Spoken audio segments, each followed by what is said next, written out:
দেখেন কি সুন্দর সূর্যের আলো, কি সুন্দর, অনেক সুন্দর সুন্দর গাছ।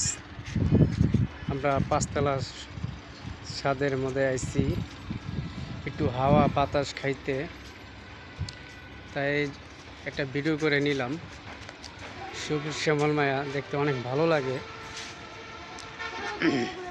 বিকেলবেলা ঘুরতে অনেক ভালোই লাগে। আমাদের এখানে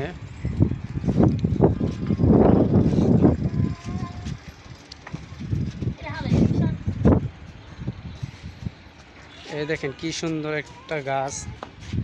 আপনারা দেশ বাঁচান, বেশি বেশি গাছ লাগাবেন, যে সুন্দর সুন্দর গাছ। তারপরে আর কি বলবো, সবাইকে ধন্যবাদ।